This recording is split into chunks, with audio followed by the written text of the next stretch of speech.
مستندسازان آمریکایی سعی می‌کنند تا با به تصویر کشیدن زندگی و مشکلات مردم عراق، افکار عمومی آمریکا را در مورد ناگفته‌ها و حواشی زندگی در عراق پس از جنگ آگاه سازند.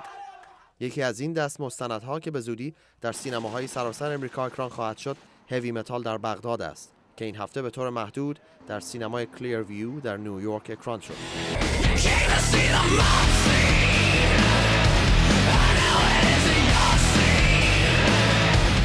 روز یکشنبه 24 می به نیویورک رفتیم تا با ادی موردی، تهیه کننده به یکی از کارگردانان این فیلم، در تامکین سکوئر پارک گفتگو کنیم. The movie is the story of the only heavy metal band in Baghdad called Akraksicada. داستان این فیلم قصه تنها گروه هوی متال عراق به نام اکراکسیکادا.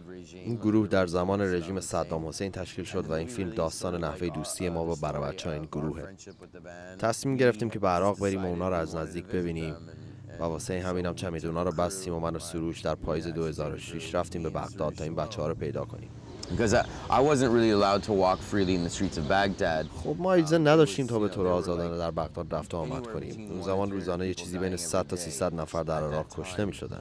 این مسئله برای گروه‌های هوی متال یا هر نوع موسیقی خشن دیگه‌ای در منطقه خاورمیانه غیر ممکنه که بتونن از حمایت رسمی برخوردار باشن. ازش میپرسم چرا؟ ادی میگه The reason that they gave me was religious conservatism. خب میدونی دلیلی که اونا به من دادن محافظه‌کاران مذهبی بودن. این موسیقی برای اونا عجیب و تهدیدآمیزه.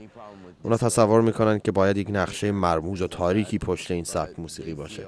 ازش میپرسم به نظرت اونا چه چیزی علیه این سبک موسیقی دارن؟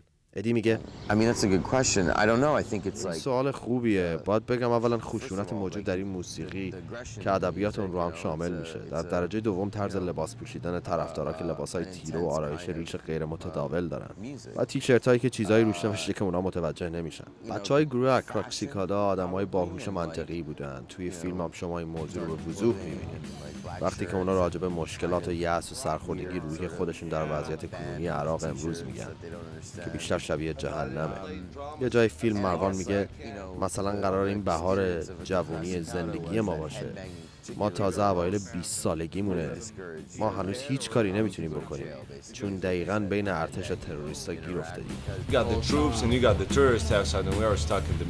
در مورد وضعیت فرهنگی کنونی کشورهای خاورمیانه ازش میپرسم و اون میگه I mean look, it's just like this is cultural change. It's difficult and it happens like ببین همه جای دنیا تغییرات فرهنگی سخته، فقط توسط آدمای اتفاق میفته که سعی میکنن انحصار اندیشه و بیان رو بشکنن. به نظر من در خاورمیانه باید که انقلاب فرهنگی رخ بده، اما نه توسط طبقه مذهبی بلکه توسط خود مردم.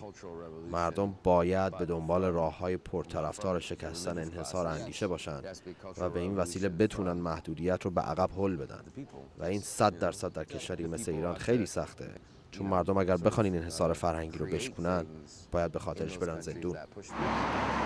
اما واکنش‌ها به این فیلم به نظر من بسیار صادقانه و واقعی بود. دیو که خودش یک گروه پانک راک داره در این مورد میگه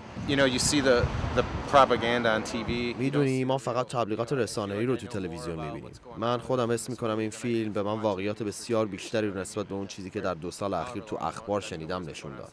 چیزی که ما تو تلویزیون میبینیم اینه که اونجا همه از ما متنفرن و ما میدونیم که این قضیه واقعیت نداره. پیغام این فیلم به نظر من اینه که شما اگه دلت میخواد یه کاری رو انجام بدی باید تا آخرش بری. من داشتم به دوستام اینجا میگفتم که ببین مردم برای رسیدن به اون چیزی که آرزو دارن چقدر تلاش میکنن. ما خودمون فقط واسه اینکه نتونستیم یه کنسرت تو شیکاگو بگیریم کلی ناامید شده بودیم. میدونی چی میگم؟ عین بچه‌های لوس و نونور. از ادی درباره زندگی در زیر سلطه مذهبیون اسلامگرا در خاورمیانه میپرسم. بهت میگن لبخند نزن، تکون از جات نخور. چیزی که من اصلا متوجه نمیشم اینه که بابا این طرز زندگی اصلا نمیتونه لذت بخش باشه.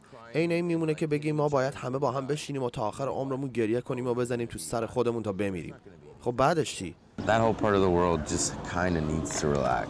به نظر من اون قسمت دنیا یه جورایی باید یه مقدار بیشتر ریلکس بشه. میدونی به دوستای لبنانیمون دفعه داشتم میگفتم که جنبش هیپی دهه 60 میلادی باید بیاد تو خاورمیانه. مردمی که به خودشون گل میزنن، در صلح و آرامش به هم لبخند میزنن و همدیگه رو دوست دارن. صلح، آرامش، شادی، یکم واسه هم موسیقی بزنن. چیزی که مسلم است تغییر در خاورمیانه به این سادگی رخ نمیدهد.